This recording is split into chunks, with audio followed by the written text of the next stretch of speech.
If you're thinking to yourself, gosh, that looks like a box, you'd be right. Now we're looking at the little pull tab, and we're going around my favorite type of box for shipping books internationally, the one with a really big padded section on the ends to protect the corners. You can see that this end saw some loving attention from the Postal Service. Doesn't look so bad, you say. It's just a small dent.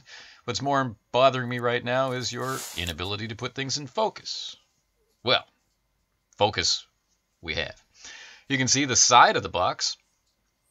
Dents. Tears. More dents.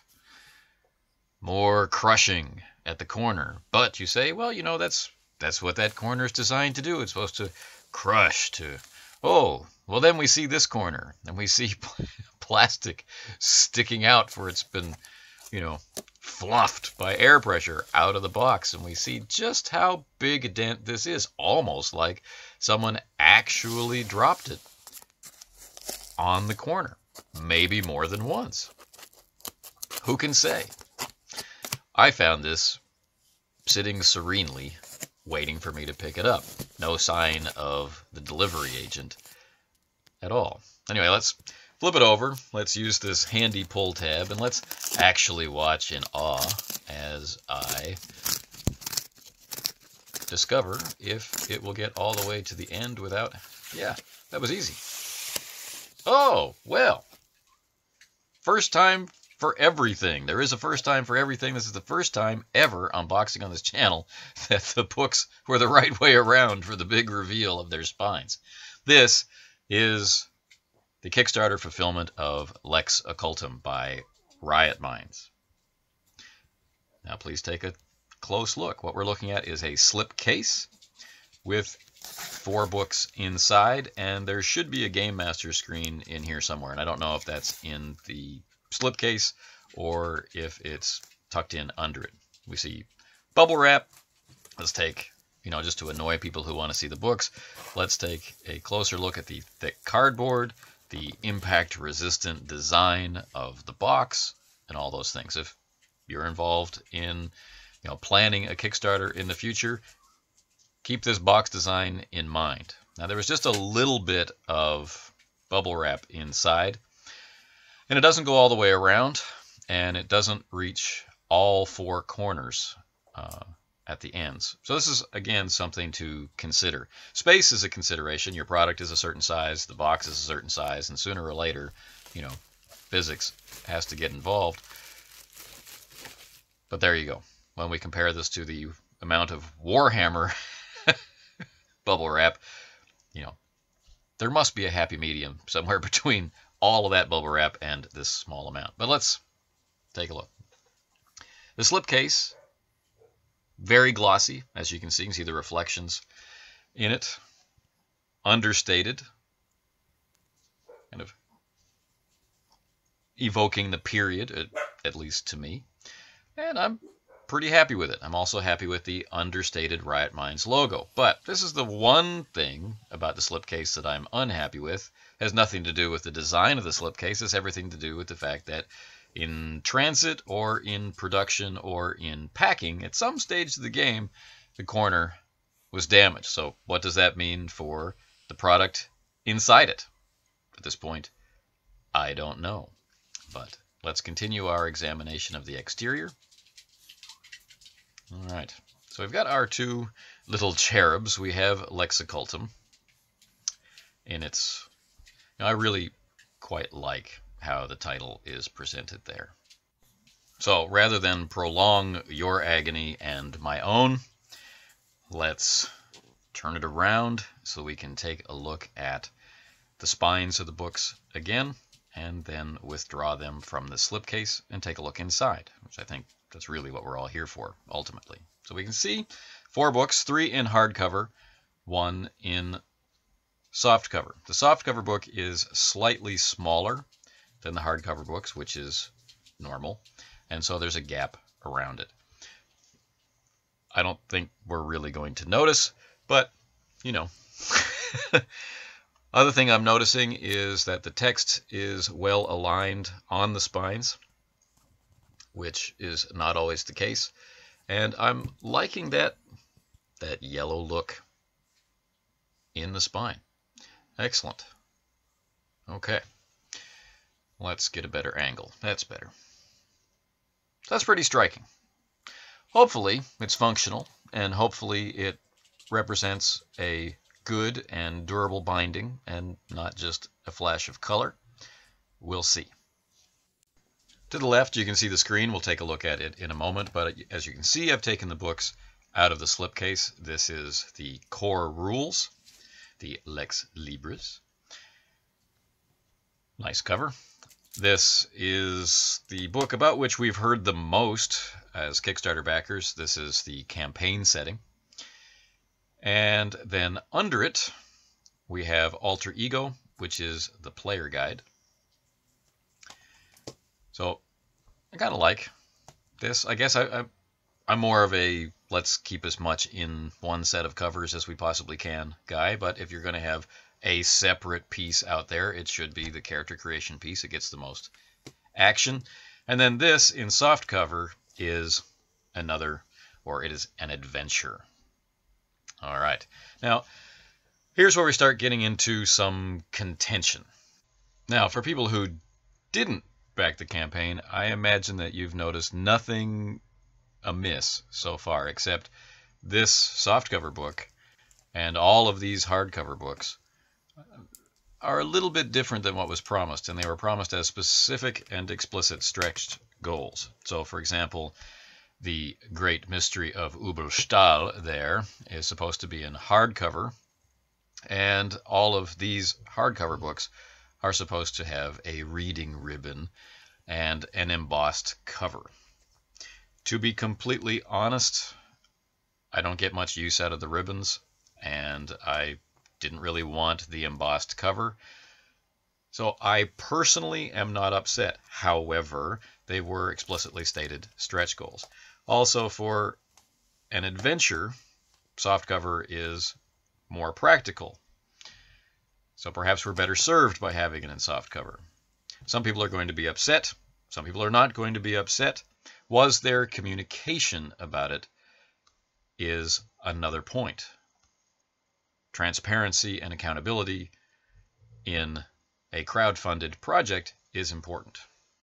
If we do a little investigation, we see that on the Kickstarter page itself, all the way through the campaign, there are regular updates as the money's coming in. Of course, this is normal. It's very exciting. Lots of money is being raised. Then we reach the point where it funds. And from that point on, we have monthly communication at a minimum. So communication was maintained until delivery, with the most recent update being at time of recording yesterday. At least one update per month about the product. Several of these being requests for editors, for proofers, and the like. Now, that's both my day job and my side job, so the idea of committing to helping to proof this project was not something that was on my plate. But for people who are complaining about the condition of the books, or the condition of the proofing or editing, or clarity of the concepts, the call went out to participate. I'm not sure how many people answered that call.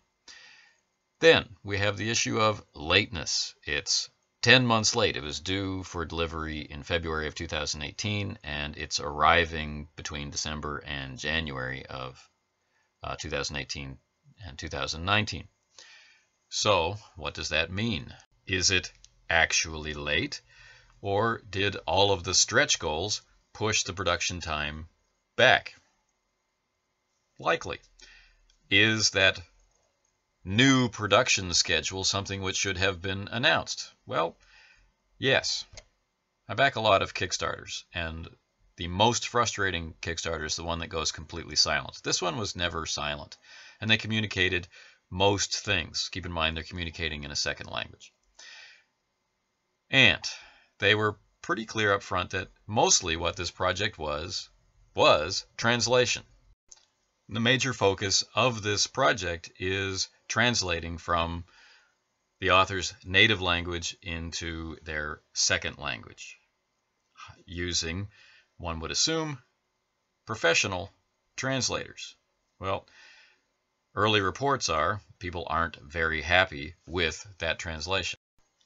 That's a fair reaction. Translation is difficult, although I think it's a slower process than people think it's going to be.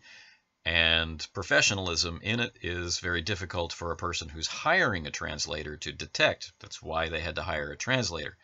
But in August, the company asked, hey, what do you think of the sample PDFs we sent out in the summer? And, well, there was a variety of comments sent, ranging from, dude, it's beautiful, to, well, I'm having difficulty reading it, and I'm having difficulty understanding it. There's variation in the comments about whether or not the person believes they're responsible for not understanding it, or if the translation is responsible for understanding it. So, very clearly, from the beginning, this was all about the translation, but the way that the product was sold was its appearance, through its art, who the artists are. Yes, we see translation here and editing here, but in the middle we see additional artwork and we see printing. This was always the focus. If we take a look at the main Kickstarter page, you see that I backed for the print and PDF combination.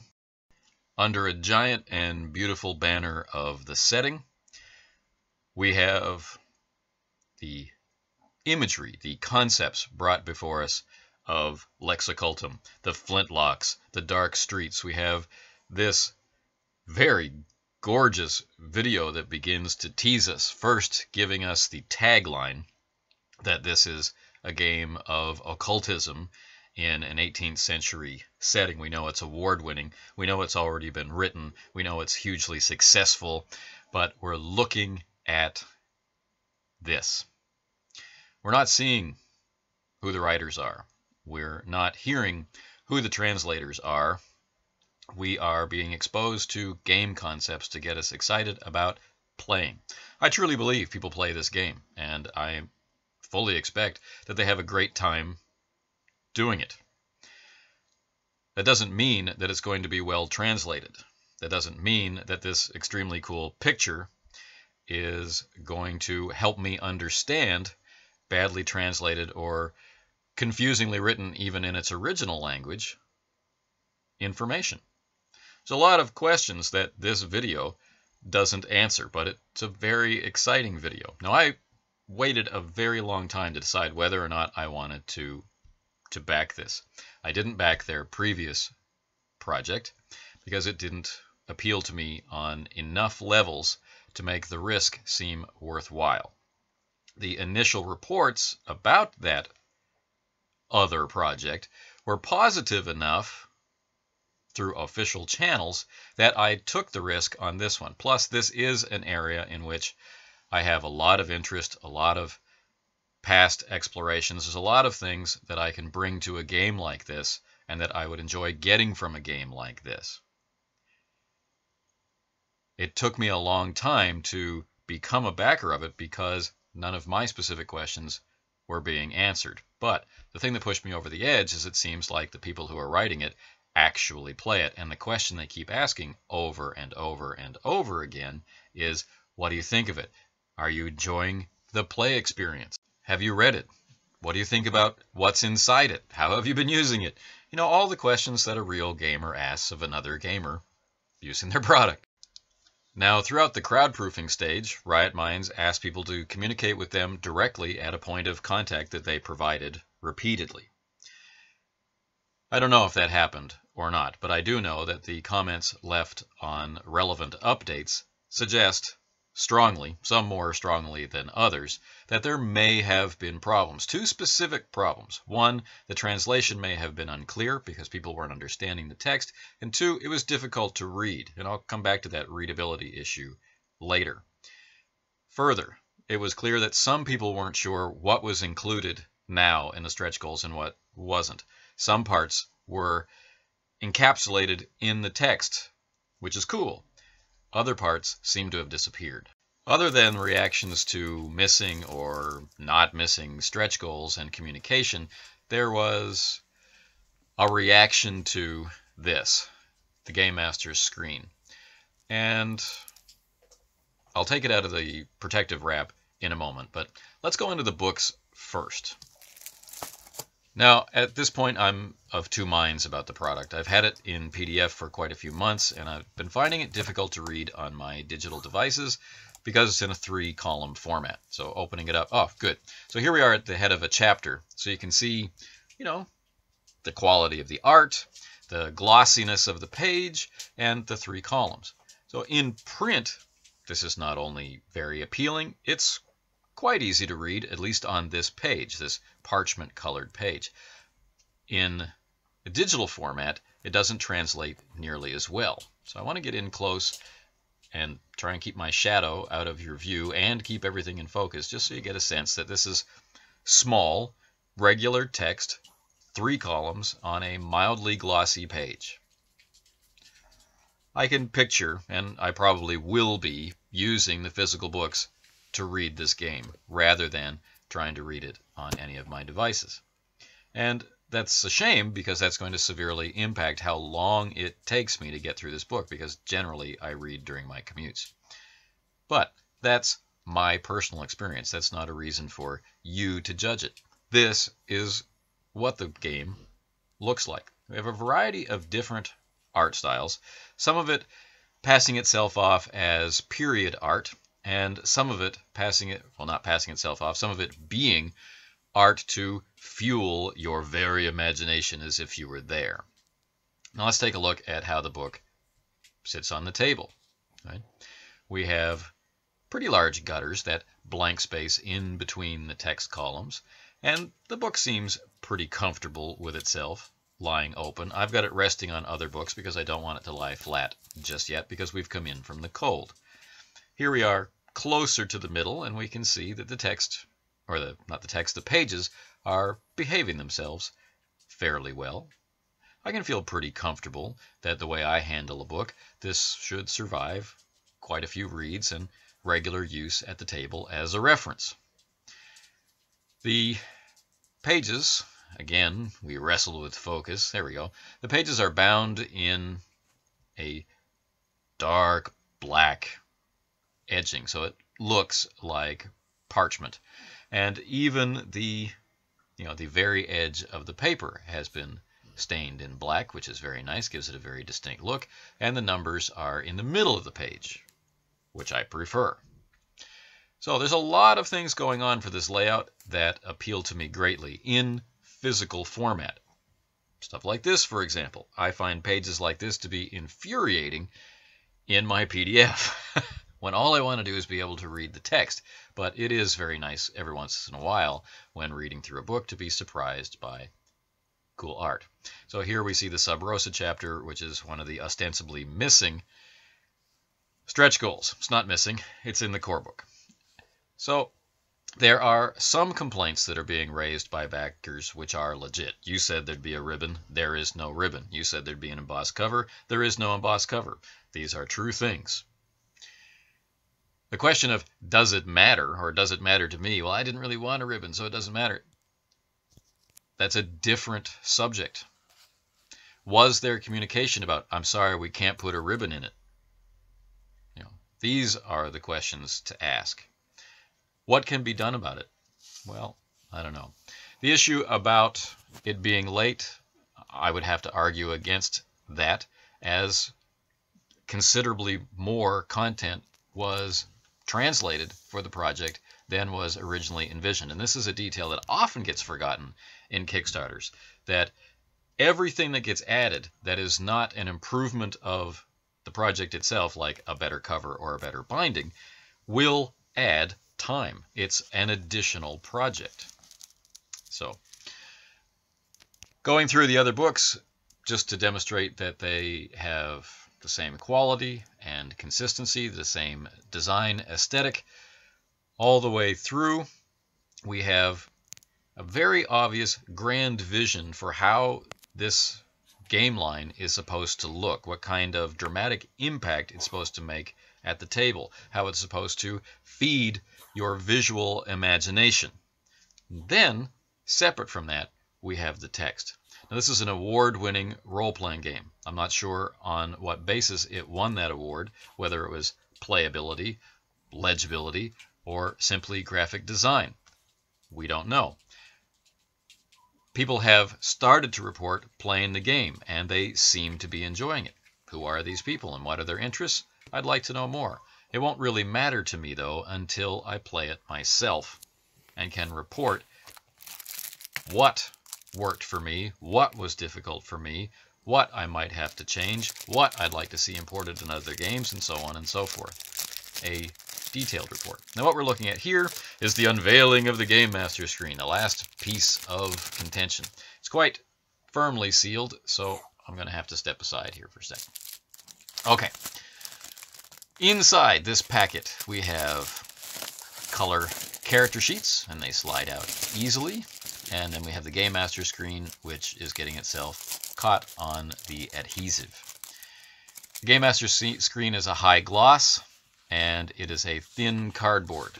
Some of the complaints are that it's too thin. It's not like the bulletproof screens we see in other games. Well, you know, this was a minor stretch goal, and it's a pretty normal screen as screens go. The character sheets, well, if this character sheet looks intimidating, then Lex Occultum is sending you a signal. There's a lot of detail. The characters are very detailed, and there are a lot of things that you can fiddle with to get the sort of character you might like.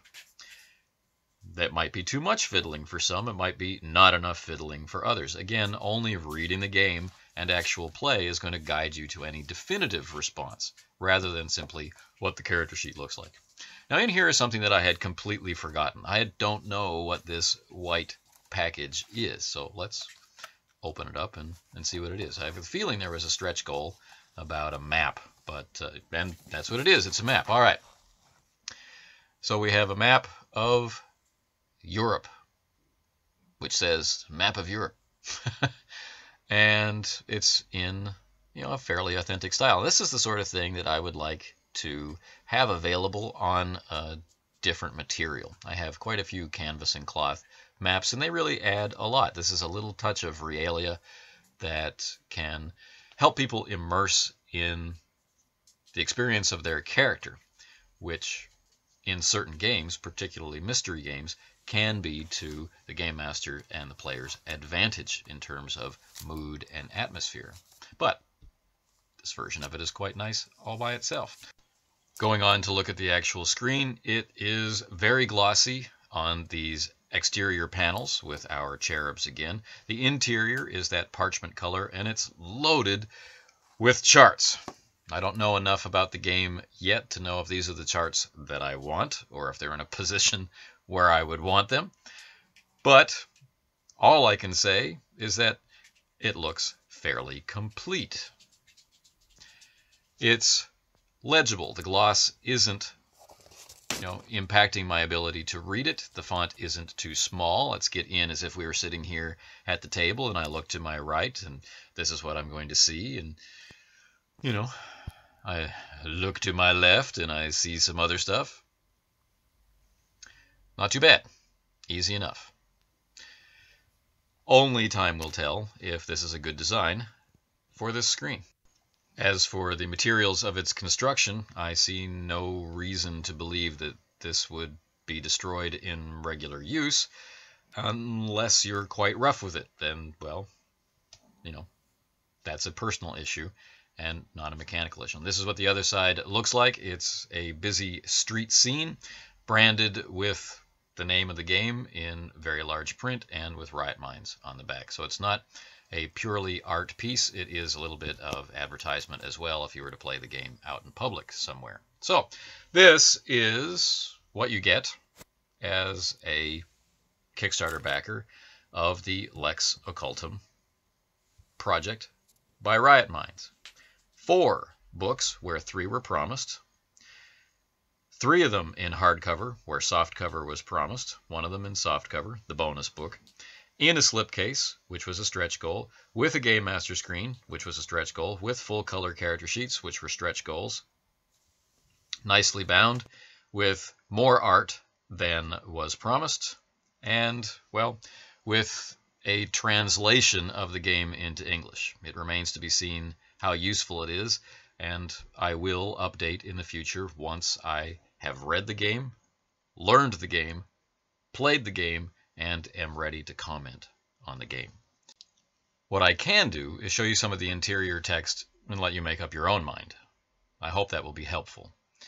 First, from the PDF copy, this is the table of contents.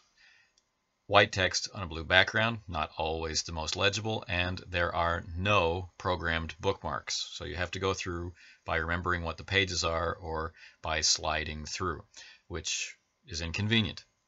Here's the introduction, and to read. The horrid creature threw itself down from the roof and into the darkness. The people shouted at the fiend that was said to bear a curse. However, its followers knew better. The Anthropomorph was a Blautsauger, a type of vampire that hid in the city, and there was no longer any time for thought. The vampire had to die tonight, or it would put the entire city at risk. Maybe they could cover their tracks. Just maybe. It was it against them. Okay, other than a quote from Revelations, this is the very first text you read in the core rules. And it's a small slice of fiction, blessedly small. I prefer not to have to read through fiction before I get to the book. It's a little stilted, doesn't strike me as having been written or translated by a native speaker, but it's completely legible, and that was my assessment for most of the introduction. Just to comment on this page, the rest of this is kind of like your introduction to role-playing section. It introduces the fact that there are game masters and players. It explains what the game master is, and it explains what a character is. Now here, there's a lot of things going on. Again, we have this kind of stilted construction. Sometimes it's totally natural, and sometimes it's a little awkward. Phrases in different order than you might expect to find them, but not incomprehensible, and certainly not difficult to understand. But there are little signs that not all the care in the world was taken.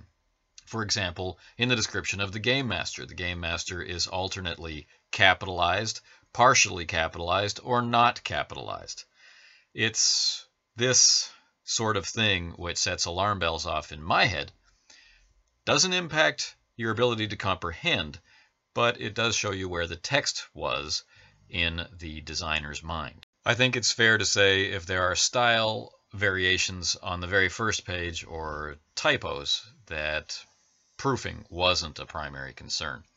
Now this is the very next set of pages. We have a different kind of format. If you notice, the 3-column format is interrupted by the example of play. I think the example of play is fine. I don't think it's a transcript of actual play. I think it's a creation of idealized play, but it's a type of play that I myself like to produce around the table. The content gives me hope, but the format gives me fits on my digital device. It's fine in print. But let's take a look at the actual content here and see if we can find passages which are difficult to understand.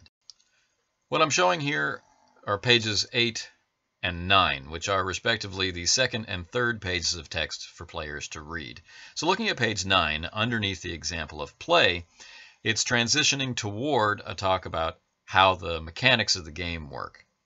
So it says that it's not enough sometimes to merely say what the player wants their character to do. Instead, you need to perform a skill check that determines whether a character succeeds or not, which is fair. Then we get rolling dice. It talks about rolling dice, explains 6-sided dice and how they're going to be annotated in the text, and that's all fine. It says in certain situations, such as combat, one will need to perform different types of die rolls, and there are extensive rules for this that are described in the appropriate section of this book. I have to say that what should be here in a PDF is a direct link to that section of the book, and there should be the mention of its title. If you care about keeping your reader in the loop, you do need to provide better direction, and somewhere in this book there's more information about this. Now the next header says skill rolls. It says it's completely up to the game master to decide when and if a skill roll must be made. It is also up to the game master to determine the details of a situation and a given skill roll. Modifiers are usually applied to the target number, or SV, to be better explained below, and never to the dice roll. For common actions and simple things, characters do not need to perform skill rolls. Examples of such actions are walking, talking, eating, or running. Okay, so far so good. Not too complicated. I do have an issue with a mismatch between sometimes using dice and sometimes using die, and not always using dice for plural. I don't think this is too difficult to follow. I definitely don't agree with the modern trend to say, let's just call it all dice. But, you know, language is going to change the way language is going to change. Either way, it needs to be consistent. It shouldn't vary. So after our skill rolls section, we get into combining disciplines and specialties. This is a subheader of skill rolls, and it suddenly gets quite complicated. The target number for skill rolls is called SV, which stands for skill value. To calculate the SV, one should start from the basic skill value and add modifiers from both the relevant discipline, +1 per level, and specialty, +2 per level, to the skill value. For instance, if a character has bought the first level of the sleight of hand discipline, +1, that falls under the skill stealth, and the first level of the pickpocketing specialty, +2, the character gets to add a total modifier of +3 to the skill value in stealth when the character is going to attempt to steal something from someone's pockets. All things considered, that's a pretty cogent explanation of combining disciplines and specialties. The problem is, this is the first we've ever heard of disciplines and specialties. None of the terms that are used in this description have been introduced. We have no idea what they're talking about. Remember, this is text which is supposed to be introducing newcomers to role-playing. It started out with, what is a game master? This is billing itself as basic level information.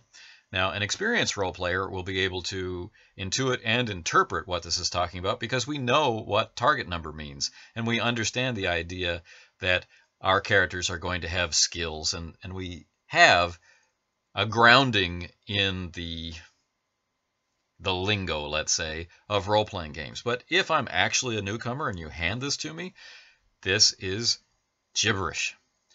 So, right in the very first few pages, we have problems with the organization of information. I don't find so far that the translation is all that bad, but getting game concepts to present themselves in a fluid and understandable manner for all levels of role player, from novice to experienced, that I'm not seeing. Now, to jump back to the table of contents, we start looking for details about characters so we can better understand characters, so we can better understand this stuff about roles. And we see that Chapter 2 is combat and Chapter 3 is health, and we still don't really have an overview of what a character is. And there's nothing in the core book about them. To build a character, you need to use the Alter Ego book, which is all about characters. It's not a separate version or a handout for players. It's the only place where you can get that information, and perhaps we should have started there. Certainly some of the text at the beginning of Alter Ego suggests that this was the book to start with. Of course, it's third in the slipcase, but some sort of description at the beginning of the books about where information is in the books may have been handy, or some kind of advice about which books to read first if you're a newcomer. Taking a look at the table of contents for Alter Ego, we see that this book is indeed entirely about character. Every page in this slim volume is dedicated to character creation and discussion of what the characters are like. However, what it has zero of is sample characters. This is the beginning of the book called The Character. We again have a quote from Revelation, and it discusses, well, what is a character? But before that, it says, welcome to the dark and mysterious world of Lex Occultum. Soon you'll create your own character, but first you must know a bit about what is expected of your alter ego. As a game master and player, you may sometimes wonder what the purpose or goal of playing role-playing games is, and this can be even more true when playing Lex Occultum. What is it that is supposed to motivate the character to go head-to-head with werewolves and vampires, secret societies, and dangerous adversaries? Now, I'm going to pause here because that was a question, but there's no question mark. To become better at your skills, to gather awesome treasure, to succeed with challenges, these are usually good driving forces for most. But in Lex Occultum, there is another dimension. You become a hero who is supposed to investigate mysteries. It is your character who is tasked with uncovering secrets, seeking the mystical, fighting against secret societies with evil agendas, and saving people from the darkness that lurks behind every corner, or plunging them into it. So in other words, we have to rely on completely circular reasoning to understand why a character does these things. Your character investigates the darkness because they are a character who investigates the darkness. I think there's a lot to compel people to play this game. I'm not sure why it can't be expressed, and I'm thinking that this is an excellent example of how translation maybe wasn't up to the task of communicating what was there. And I think any purely professional translator being asked to translate game books is really fighting an uphill battle when dealing with system. This part should have been easier, and it seems not to have been. So that gives me some pause. Now, people are reporting mixed results when it comes to character creation. Most people seem to want to see a sample character to make sure that they've done it right. And there are sample characters, but they're in the campaign books and in the adventure books, not in the core rules or in this character creation guide.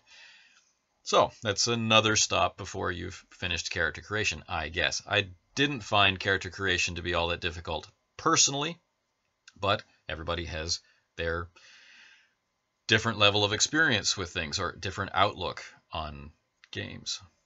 So,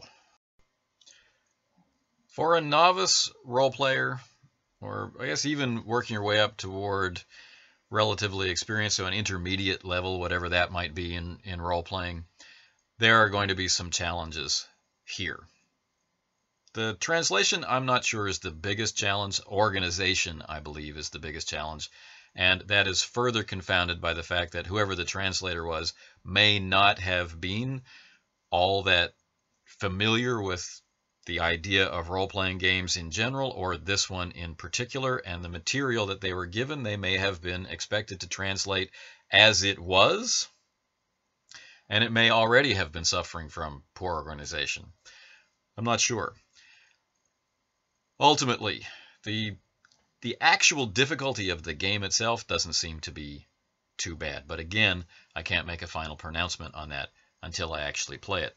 So let's close the book. Let's put everything back in the slipcase. Let's put it on the shelf to take a look at how much space this set of books actually takes up next to other books on a real, actual, factual shelf. And this has been a long video. If you've made it all the way through to the end, I thank you for your patience and your interest. I hope that the positive things I've said about the game appeal. I hope that the negative things about the game prepare you for an exploration of it. The game, its presentation, and its translation are three separate things that each of us will have to deal with ourselves.